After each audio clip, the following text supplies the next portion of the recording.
I'm president of Nebraska Methodist College in Omaha, Nebraska. I'm honored to have this opportunity to participate with you today, and I would much rather be there in person, but hopefully this video will be a good second option. I wish you great success with the conference, and again, thank you for the opportunity to be with you. Well, I've been a registered nurse for over 35 years, and when I think back over those 35 years, I'm amazed at how fast the time has gone and how many opportunities the profession of nursing has provided me. I think the fact that nursing provides so much variety is one of the things that makes nursing such an outstanding profession for both women and men. And for the purposes of this conference, I was asked to share with you my career path in nursing and how that evolved for me. And I must admit that the only thing that I had that resembled any sort of a plan was that I made the initial decision to be a nurse, and that everything that unfolded after that one decision was the result of how situations played out at any given time.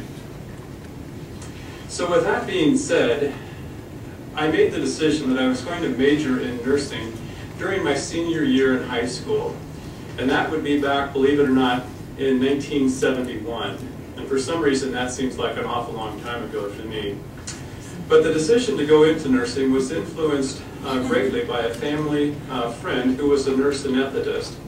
His name was Brad, and he had shared with me that being a nurse anesthetist was really an exciting job and had a lot of responsibility. It was a very challenging job. And then he also shared with me that the hours were really good, the pay was even better, and that there were a lot of good-looking women in his classes. As a 17-year-old male, what's not to like about that description? So I ended up graduating from the University of Iowa in 1975 with my BSN, and overall my experience at the University of Iowa was positive.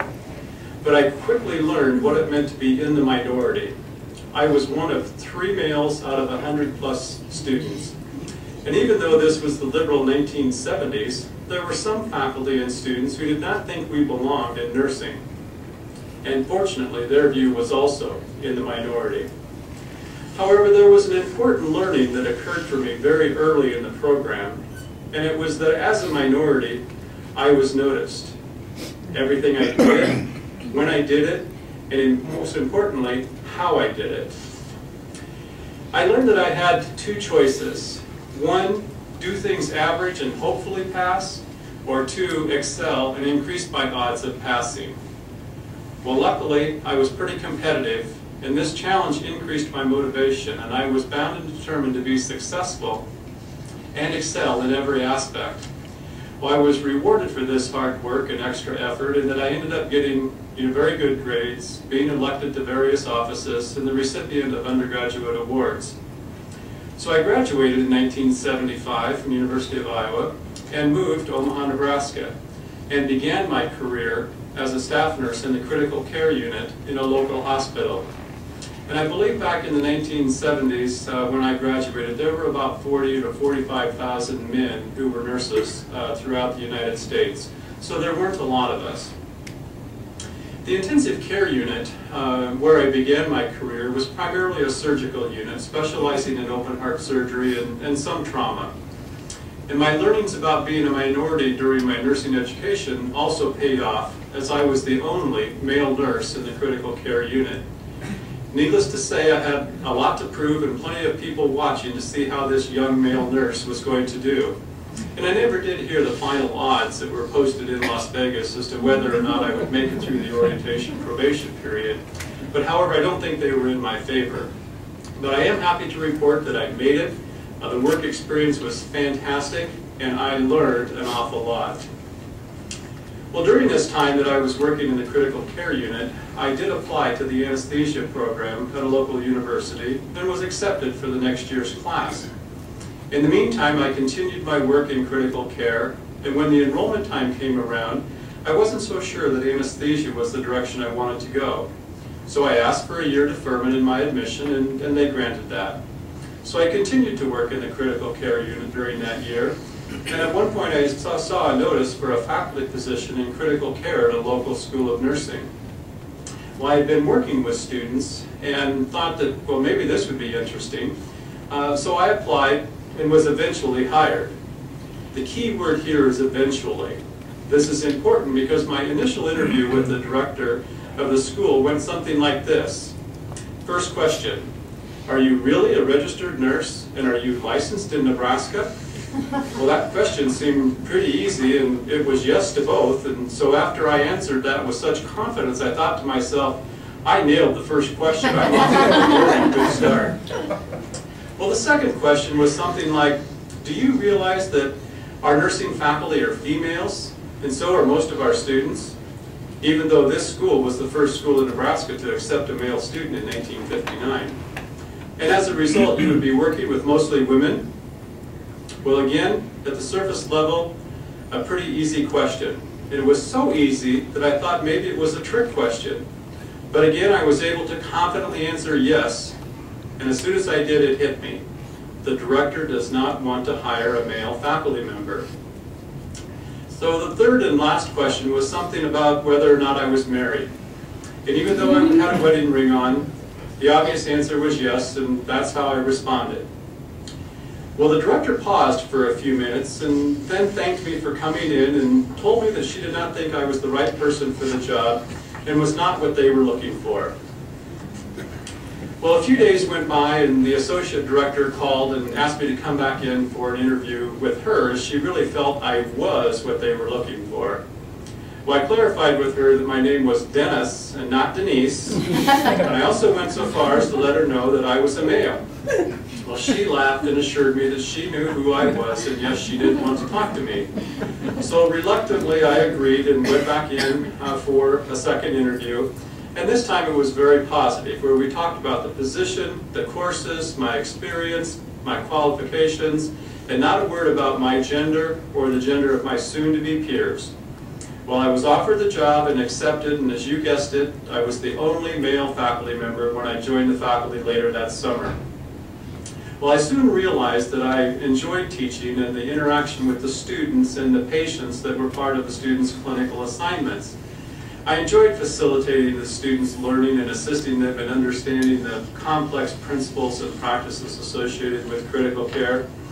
And so when the second enrollment time came around for the anesthesia program, I again asked for a deferment. And at this time they said no. I either had to enroll or reapply at a later time. Well, I was really enjoying my faculty position, so ultimately I declined my admission to the anesthesia program. So that being done, I decided that if I was going to stay in education, I better get a master's degree in nursing. So I enrolled in the Master of Science program at the University of Nebraska Medical Center, and you guessed it, once again, the only male in my class. I graduated in 1980 and began assuming various administrative positions along with my teaching responsibilities, and this was confirming the decision that I had made that I was really enjoying all aspects of higher education, the teaching as well as the administration. And since things were going so well, and I was enjoying it so much, I decided that higher education is where I was going to stay, and with that decision made, I felt like I needed to enroll in a doctoral program so that I would have the complete set of credentials for higher education. So I enrolled in the Higher Education Administration PhD program at the University of Nebraska in Lincoln and graduated in 1989. And now, for the first time since high school, there was a more even mix of men and women in the classes. And after all those years of being the only male or one of a handful, that almost felt strange. So 35 years later, I can honestly say that I still enjoy the nursing profession and the opportunities that I have had as a nurse. And as I reflect on those past 35 years and think about this conference focusing on men in nursing, I have mixed feelings on how the scene has changed and yet at the same time remained much the same. Overall, I do not feel that the media over the years, various TV shows, movies, have been particularly favorable to our nursing profession, whether female or male. However, I think the nursing profession and society as a whole has become more accepting of men in nursing than they were back when I started in the early 1970s. And I am thankful that some of the earlier stereotypes associated with men in nursing are not as prevalent as they once were. The one media effort that I think has been the most positive for nursing as a whole, and men in particular, is the Johnson & Johnson ads that promote nursing in such a positive light and more accurately represent the environment in which we practice. I think the profession of nursing has a bright future and is poised to play an even greater role in our country's healthcare as we work through the upcoming healthcare reform over the coming years. I think that nursing remains an exciting profession for women and men, and even though the percentage of men in nursing in the United States remains relatively constant in that 5 to 6% range, it seems like we are gaining. I believe that men right now represent somewhere just under 200,000 of all the nurses today. And when we look at enrollments around the country, there are many programs that are reporting enrollments of up to 10% or more of their classes being men. So as I look at the numbers as a positive, and I realize that we still have a long ways to go, but the overall trend is encouraging. So in closing, I congratulate you for attending this conference. And if you are a male and enrolled in a nursing program, I commend you for your decision and wish you the best of luck. I hope you find nursing as rewarding of a profession as I have, and that you take full opportunity of the great variety and many challenges that are afforded to today's nurse. Again, thank you for the opportunity to share some of the highlights from my journey. And if you'd like to continue this conversation, please feel free to give me a call, area code 402-354-7257, or send me an email at dennis.jocelyn@methodistcollege.edu. Thank you.